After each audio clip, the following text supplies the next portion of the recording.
Hello everyone, and welcome to the Finchley Trust evening with Rupert Sheldrake on reuniting science and spirituality for the well-being of people and planet. Thank you all for coming.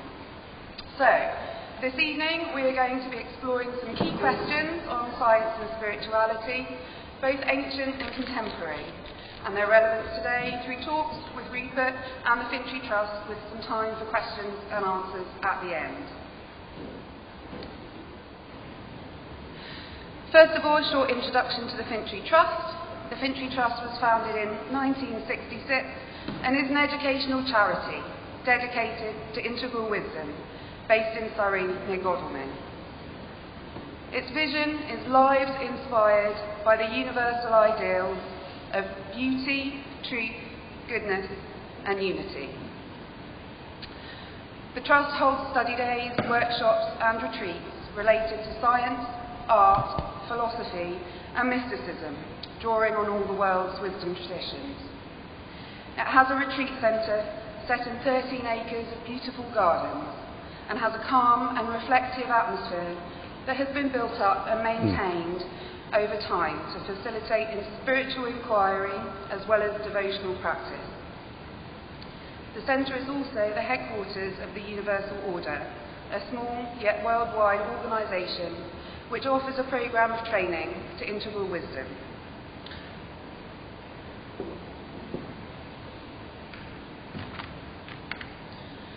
The Finchley Trust has a large library of over 4,000 philosophical and spiritual texts. It has its own publishing arm called the Shrine of Wisdom.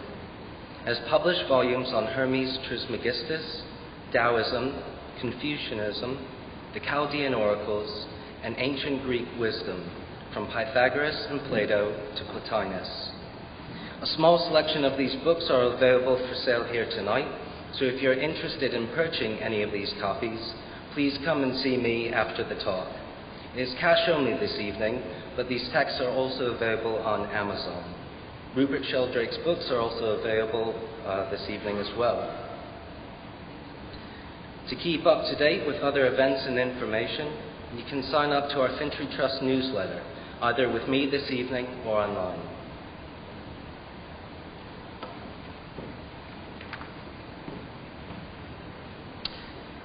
So, are science and spirituality compatible? Are we on the threshold of a new understanding of their relationship? Science and spirituality play a hugely important role in how we understand and engage with the experiences of life. Scientific materialism, however, has made it increasingly difficult for many to accept the blind faith of many religions, or to believe in supernatural or spiritual realms. Many of us today choose not to blindly accept ideas and theories because we want to truly know how things are ourselves. Science, from scire, to know, is knowledge, whether of unseen principles or of concrete phenomena. It has a spiritual aspect as well as a material one. Many of the world's wisdom traditions embrace the reality and power of non-material realms. New scientific initiatives, such as the neuroscience of meditation, explore mind-body link and its effects on well-being, which are beginning to open up new perspectives on reality. The effects of spiritual practices are now being investigated as never before, and many studies have shown that religious and spiritual practices generally make people happier and healthier. So now I will hand over to one of our trustees, Dr. Sally Joranet, who specialises in sustainable development and has over 30 years' worth of international experience. She's now going to offer some perspectives on ancient wisdom.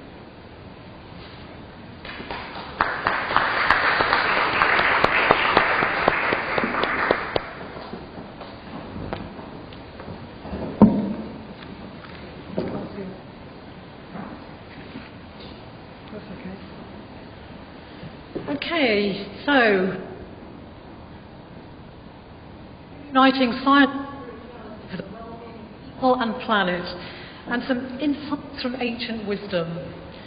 So I want to start with a short story from the Greek myth of Persephone and Demeter, and Persephone's abduction by Hades into the underworld, and the role Hermes plays in bringing her home. Persephone is a beautiful maiden, the daughter of Zeus, god of heaven, and Demeter, the goddess of the harvest. And she was a girl that everyone fell in love with, and all the eligible bachelors wanted to marry. One day she was out playing in a lovely meadow, gathering armfuls of sweet flowers, violets, roses, irises, and narcissi. Suddenly there was a terrifying and thunderous roar, and the ground ripped open, and up from the depths sprang Hades, god of the underworld, in his chariot drawn by black horses. Hades wanted Persephone as his bride, and he seized her, and he raced back to the underworld, forcing her to reign as queen in his dark and murky kingdom. Persephone cried out in terror and shouted to her father for help. But her father Zeus did not hear her, and in fact had been complicit in her abduction. Persephone's cries finally reached her mother Demeter, who realized that her beloved daughter had gone. And distraught, she started searching everywhere, asking everyone she met if they'd seen her. Eventually, the sun god Helios, who sees everything on earth, told her what had happened, and Demeter's heartbreak turned to rage, and furious with Zeus for conniving behind her back, she left her heavenly kingdom and came down to earth, disguised as an old woman. She was so angry that she withdrew her life-giving powers from the earth. The crops withered, the seeds failed to germinate, the rivers dried up, the soil became barren, and the people grew hungry and sick.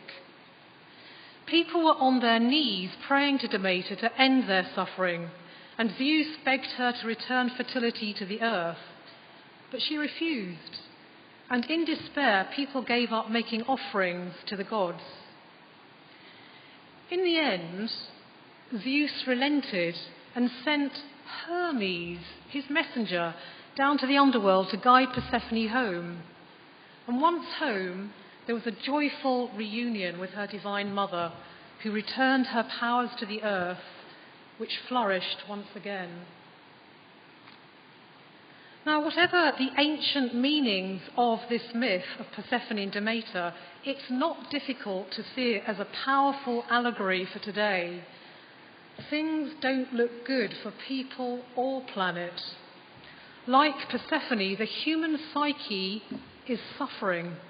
The horrors of hate and war, the miseries of poverty, slavery, the refugee crises, human abuses of every kind, the escalation of mental health issues, self-harm. The list goes on and on. School children are striking, and young women in the Extinction Rebellion are going on birth strike. One of our students from Afghanistan, Jamal Azam, told us that the terror in his country is so intense that the tongue is unable to express it. Demeter seems angry too. The way we live is emitting tons of greenhouse gases into the atmosphere, creating hothouse Earth, ferocious tornadoes melting ice caps, rising sea levels, flooding and fires. We are in the midst of the 6th mass extinction of plant and animal species, and our lands and seas are so polluted that life no longer thrives. Our impact on the planet is so profound that geologists have called this new era the Anthropocene, because for the first time in the history of humans on the planet, we are causing impacts at a geological scale. How on earth has all this come about? It seems like Persephone, we too have become ensnared in a gloomy underworld, a Hades or hell of our own making. We've benefited from incredible scientific achievements, but our attention has been focused mainly outwards and downwards. And when our minds are solely concerned with the material, our science tends to become materialized and our culture materialistic. We seem enchanted with the material world and its toys, yet somehow never fulfilled. And like Persephone, we've certainly let ourselves be seduced by the narcissus flower, perhaps represented by the selfie phenomenon. But this Greek myth has a happy ending. Persephone gets rescued, and in this story, it's Hermes who leads her home to the glorious upper world. Hermes is the messenger of the gods, famous for his winged sandals and winged hat, suggesting that he flies above. He's not earthbound, he's quick. He moves between the worlds and works through the medium of the mind. He also has a serpent-entwined staff, the caduceus, given to him by the god Apollo, with its central rod representing truth and healing. And just one touch of this famous staff is said to bring the dead back to life. So, some 2,000 years ago, Hermes reappears as Hermes Trismegistus, the legendary king, philosopher and sage, and founder of Hermetic science and wisdom, which is an important ancestor of our own Western scientific traditions. And this Hermes represents a fusion with the Egyptian god Thoth, the ibis-headed scribe who writes down the word or logos of the gods. Ancient Egyptians revered him as the embodiment of universal mind. He's considered the founder of all the sciences: philosophy, language, mathematics, medicine, trade, and commerce. Hermetic science presents a holistic model of reality which integrates ideas of God, cosmos, and humankind. It saw interconnected planes or worlds, spiritual, mental, and physical, which they called the above and the below. You may be familiar with the Hermetic catchphrase, as above, so below. A more rounded translation is, that which is below corresponds to that which is above, and that which is above corresponds to that which is below, to accomplish the miracles of the one thing.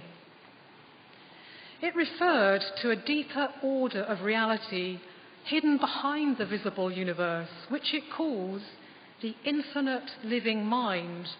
As some put it, the all is mind, or consciousness.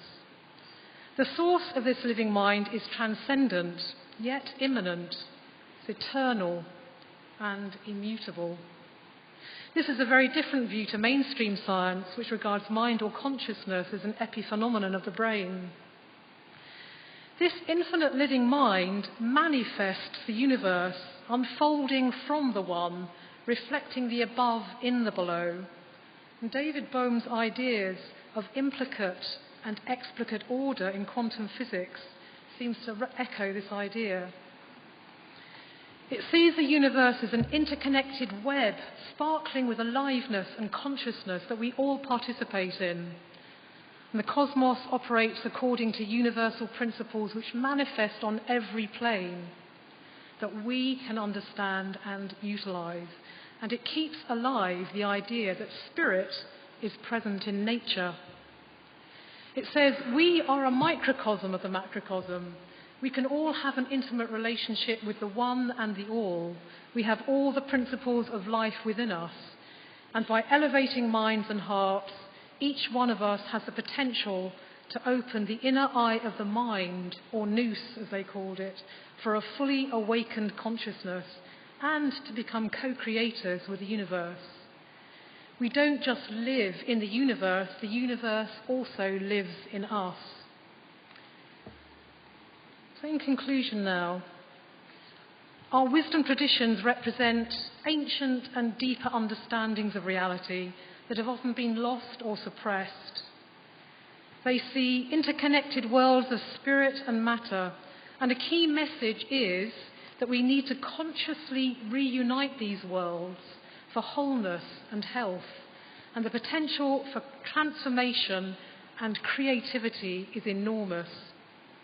We can learn a lot from the figure of Hermes. When Persephone was suffering in the underworld, Hermes facilitated a metanoia, that is, a fundamental shift of mind that led her home. And in early science, it was the Hermetic thinkers who held the connection between the seen and the unseen, the above and the below, consciously and with deep reverence. In myth, Hermes is the messenger, and in Jungian psychology, he's an archetype of consciousness and of transformation. He mediates and helps reconcile opposites as he moves between ideas. It is this spirit of intellectual openness and freedom that we need now to help us reunite the apparent opposites of science and spirituality for the well-being of people and planet. We can see that things are beginning to shift. Global challenges are stimulating a great turning. We know that we need to reconnect to nature and need new mindsets and stories to restore the earth and build regenerative cultures. We know that we need to reconnect to source or to the more than human world, whatever name we choose to give it, and that contemplative practices are key to our health and well-being. And Rupert's going to talk more about ways to go beyond and why they matter in a minute. But, like Persephone, we have to remember the splendour of the upper world, and we have to want to get there before the inspiration of Hermes can lead us back. When Albert Einstein was asked for his advice on the best kind of reading for a child who wanted to become a scientist, he replied, "Read more fairy tales." He understood that they stimulated the creative imagination, an essential ingredient for being a true scientist. Thank you.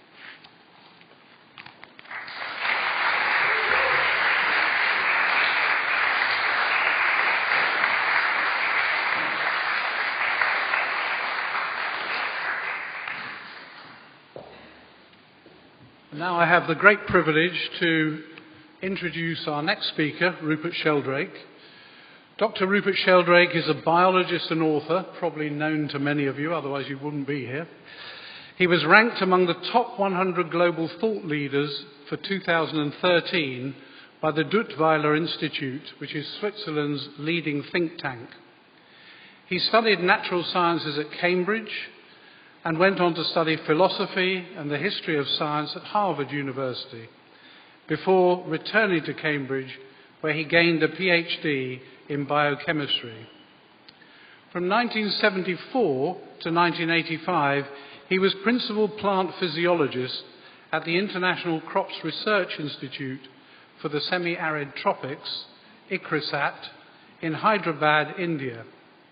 And while he was in India, he lived for a year and a half at the ashram of Father Bede Griffiths in Tamil Nadu, where he wrote his first book entitled A New Science of Life, which was published in 1981. There's also a new edition out now, I think 2009. He's perhaps best known for investigating unexplained aspects of animal behaviour. For example, how pigeons find their way home, the telepathic abilities of dogs, cats and other animals, and the apparent abilities of animals to anticipate earthquakes and tsunamis. He subsequently studied similar phenomena in people, including the sense of being stared at, telepathy and premonitions. Although some of these areas overlap with the field of parapsychology, he approaches them as a biologist and scientist and bases his research on natural history and experiments carried out under natural conditions. And he's written several books on the subject, many of which will be on sale after the talk. His recent book, The Science Delusion, examines the 10 dogmas of modern science and shows how they can be turned into questions that open up new scientific possibilities. And his latest books, Science and Spiritual Practices, and recently published Ways to Go Beyond and Why They Work, are about ways of connecting with the more than human world through direct experience. And he's going to be talking about some of the ideas from these books tonight. Over his career, he has won numerous scholarships and awards for his work, which nevertheless is still seen as controversial by many in the so-called mainstream scientific community. He's currently a Fellow of the Institute of Noetic Sciences in California, of Schumacher College in Devon, and of the Temenos Academy in London. Please give a very warm welcome to our keynote speaker, Dr. Rupert Sheldrake.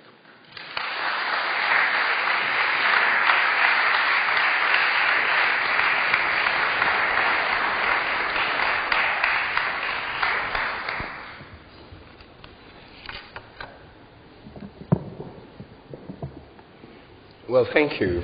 And thank you, Sally, for setting the context. I'm afraid I've had a cold, and so my voice is a bit ropey. I'm hoping it'll hold out for the evening. Anyway, I'm very pleased to be here. I think that we're in an extraordinarily unusual time. I suppose every time is an unusual time, but in relation to science and spiritual practices, it's particularly unusual because we're in a stage at which the pursuit of organized religion has declined to a remarkable degree.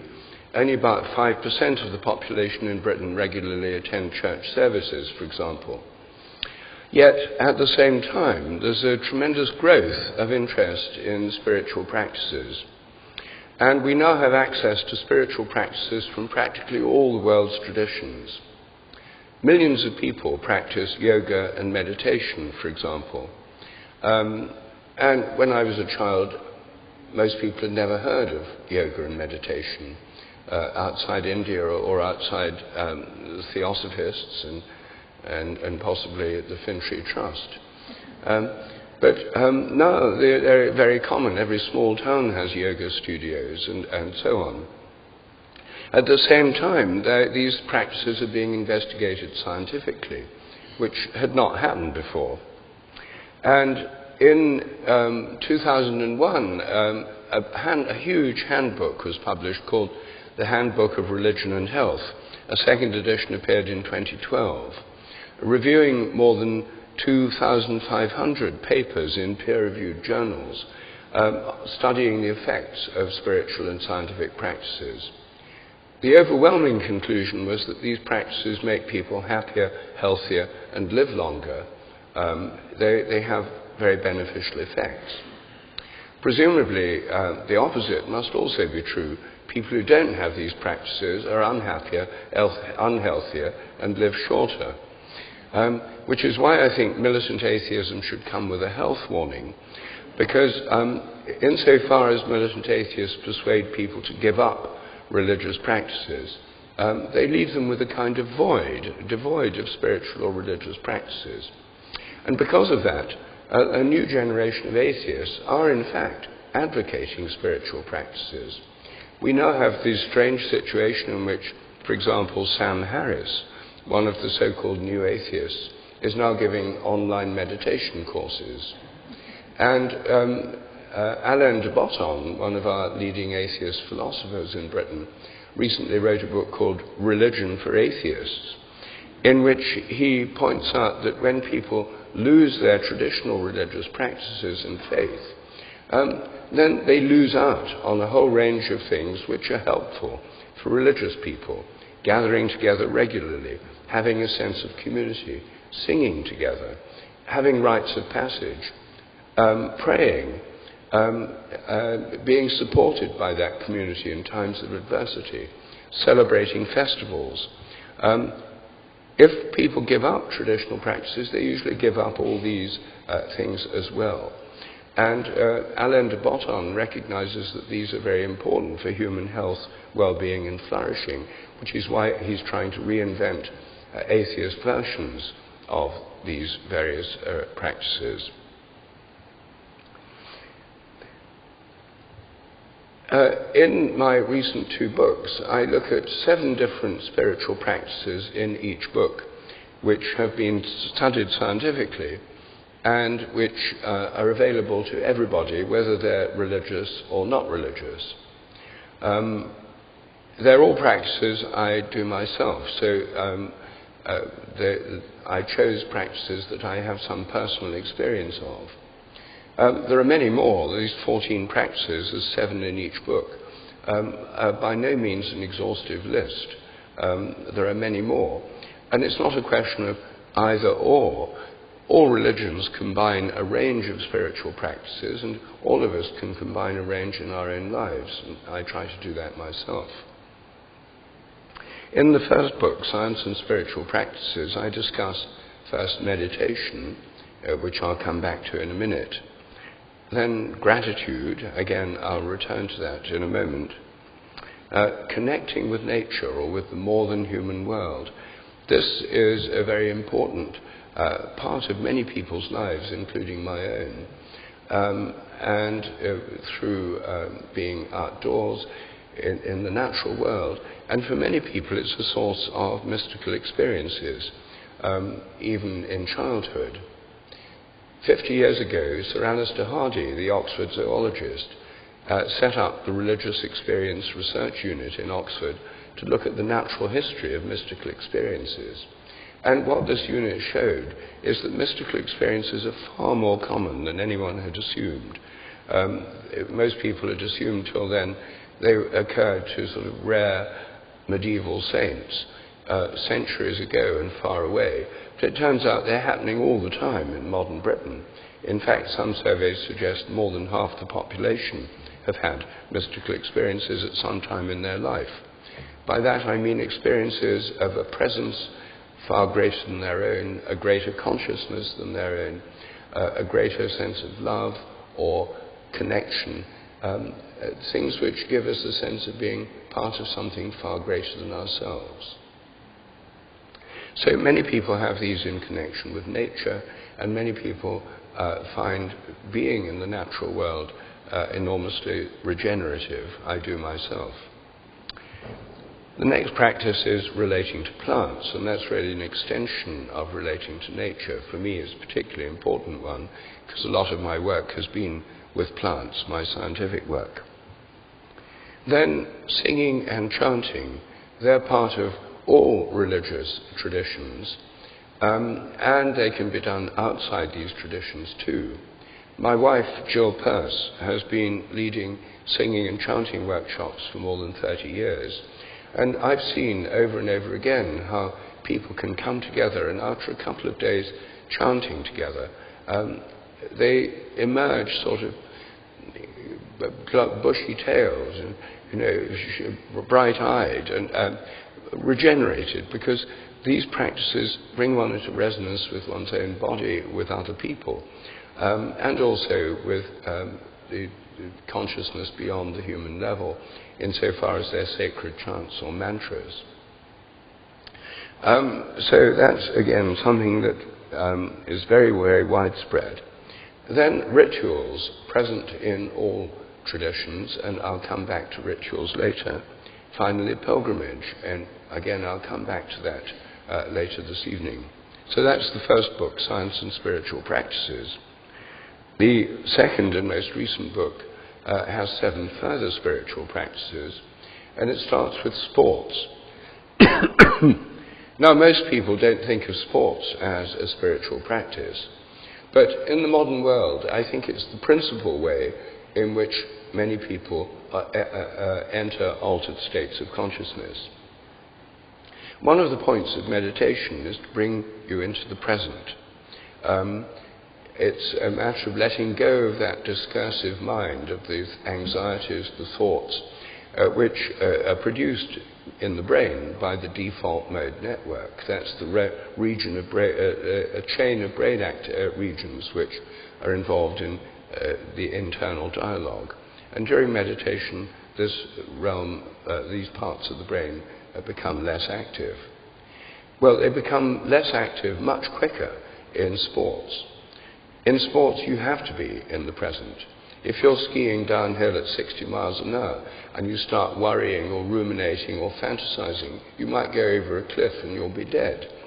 I think that's one reason that dangerous sports and fast sports are so popular in the modern world.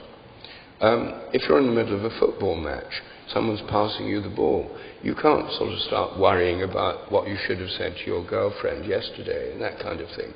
You've just got to be there in the present. And a friend of mine who had a very busy stage in his life found he couldn't calm down his mind, even by meditation. He was insomniac, and his mind was racing all the time. He's also a mountaineer, and he found by the time he was 50 feet up a rock face, he was completely present. I think this is one reason that extreme sports are so popular today. A month ago, I met in London the world champion free solo highliner. Highlining is like tightrope walking, except on a kind of tape. And this chap, a young man called Friedi, a German, did this over 1,000-foot drops. His most recent one was over a 1,000-foot waterfall in British Columbia between two cliffs. And I asked him why he did it when it was so manifestly dangerous. And he said that it forced him to be so completely in the present that it was completely blissful. He said it was addictive because it was so blissful, this feeling of being totally in the present. Nothing else mattered. He said it was, for him, a spiritual experience, and that's why he keeps doing it. I think it's interesting that in the modern world, which is preoccupied with health and safety and liability litigation, that the other side of the coin is the growth of extreme and dangerous sports. I know one of the founders of the Dangerous Sports Club in Britain, and their club tie shows someone in a wheelchair on it. Why is it that people are so drawn to these? I think it's because it provides this extreme medicine, as it were, for this modern age of distraction. Now, people in traditional societies where life itself is very dangerous don't need extreme sports, but people in our culture seem to. Sports also provide a way in which people go beyond themselves through team or group activity, as in football teams, or even vicariously through supporting football teams. People are taken out of themselves and put into something much bigger than themselves. The second practice I discuss in ways to go beyond and why they work is learning from animals. And again, this may seem surprising, but animals don't have internal dialogues in the same way we do.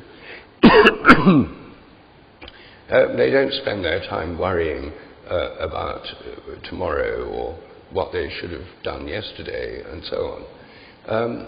They can be completely in the present. If a cat's lying on your lap purring contentedly while you stroke it, it's completely in the present, and in a way it's inviting you to be in the present too. And if a dog is eagerly putting a stick at your feet, wanting you to throw it, and it looking at you excitedly, it's completely immersed in this present moment. And you can become so too. I think this is one reason so many people keep pets. They're inconvenient, they're expensive. Dogs, it's very annoying to have to pick up dog poo in little plastic bags. Vet bills are excessive. Lots and lots of them tie you down when you want to go away from home. Lots of reasons why pets are inconvenient. But I think many people have them because they bring us into the present. And there are many studies which show that people who keep pets often recover better from illnesses, diseases, suffer less from loneliness. In fact, they have healing benefits for many people. The third practice I discuss is fasting. All religions have periods of fasting, and you can also do it in a secular context. You can pay thousands of pounds to go to a health farm and eat nothing. I myself fast every year during Holy Week before Easter for 4 or 5 days, just water and tea. Fasting is psychoactive. It leads to a change in consciousness, usually a greater clarity of mind, which is why many religions advocate it. It facilitates prayer and meditation. Fasting is a spiritual practice that anyone can do. You can do it. If you feel you need help and advice, you can have a naturopath or an Ayurvedic practitioner or someone else who's experienced in it guide you. But if you feel reasonably healthy, you can do it at home, and it's free. It's not only free; it actually saves money.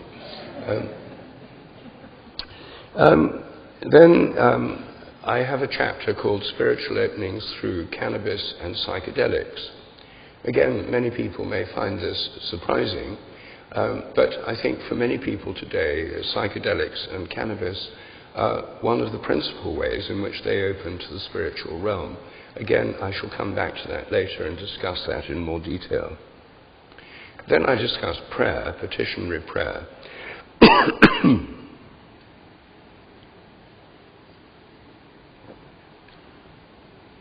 The kind of prayer where you ask for things. Again, I'll come back to that later, in contrasting it with meditation. I then discuss holy days and festivals, which are a very important part of all religious and indeed secular collective traditions. Holy days are holidays. I mean, it's the same word. And they're days when people stop working and can celebrate and be together. In the Judeo-Christian tradition, it's extremely important through the Sabbath. One of the 10 Commandments is about observing the Sabbath. Not working, not making your servants work, not making animals work, having a day which is free for worshipping God, celebrating with your family, making love, having fun. The Sabbath is a time to be free and together. And the Christians changed this to Sundays, Muslims to Fridays, but the basic principle is similar. But the trouble is, in the modern world, this very fundamental principle of a seven-day cycle is being lost for many people through the 24/7 culture. Now many people have no relief on Sundays. It's just a day for more commercial activities, more Facebook, more shopping online. Even Amazon now delivers on Sundays. Shops are open. It's a 24/7 culture. And this is very destructive of people's health and well-being. Scientific studies have now shown that people do much better if they have one day off. And these scientific studies are now recommending a 24/6 culture instead. And so the Sabbath is being reinvented on a scientific basis.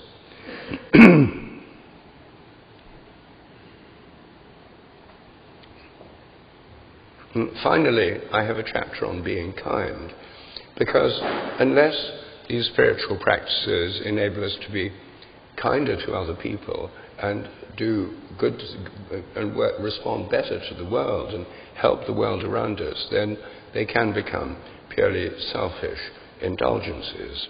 So I think it's very important for this broader context. Well, now, I'm going to talk first about gratitude in a bit more detail. Gratitude is present in all religious practices. Giving thanks is a very important part of all religions. And it's now being studied scientifically by the school of psychology called positive psychology. Positive psychologists are people who study what makes people happy, what enhances well-being. It's a new branch of psychology. It only became officially established about the year 2000.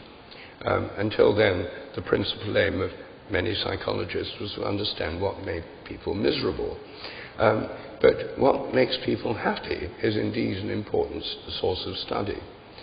And one of the things that positive psychologists found was by studying happy people, that happy people tend to be grateful people. Well, the critics said, well, of course they're grateful. They're grateful because they're happy. But the positive psychologists then wanted to find out, are they happy because they're grateful? So they did experiments, and one of them involved dividing groups of people into three. One subgroup wrote a list of things they'd been annoyed by in the previous week, hassles and problems. Another group wrote a short story based on the previous week. And the third group wrote a list of things for which they felt grateful in the previous week, good things that had happened to them. And the group that made the gratefulness list were measurably happier for days afterwards. The most effective gratitude exercise they found was writing a gratitude letter, a letter thanking somebody who'd helped you in your life through a friend, a family member, a teacher, someone who had been a great help but who'd not been properly acknowledged. So people wrote a letter giving thanks to that person, saying why they were grateful, and then went to that person and read it to them.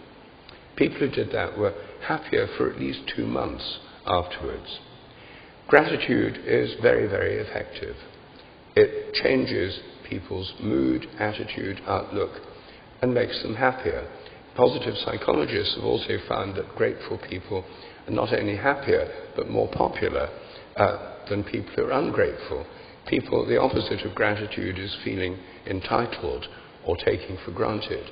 People who take for granted are entitled and complain, not surprisingly, on the whole, less popular than those who are grateful and appreciative. So, in America, where any new trend becomes a commercial opportunity, gift shops there now have expensive, beautifully produced gratitude journals that you can buy to write down what you're grateful for in. But of course, you don't need to spend money on a gratitude journal. You can do it in any old notebook, or you can just do it under your every day or every week, just thinking about it, what you're grateful for. And it's a very simple practice. It's very easy to do. Counting your blessings. It's not original. Another variant of this, I suggest 2 simple practices at the end of each chapter, is giving thanks before meals. Everyone used to do this, say grace before meals. Very few families still do it. It's considered old-fashioned, fuddy-duddy, out of date, and in any case there may be atheists present who'd be offended by it, so people just don't do it. There's a kind of awkward pause when people sit down to dinner, and then someone says, "Oh, do start, it'll get cold," or something like that, utterly banal. It's very easy to re-sacralize meals, or in our own family we hold hands when there's just a few of us before we eat silently, so we can each give thanks in our own way, or someone says a grace, or when there's a larger number of people we sing a grace together as a round, and it completely changes the atmosphere. The meal becomes happier, we feel more connected. It costs nothing, it doesn't take very long, less than a minute, and it makes a difference.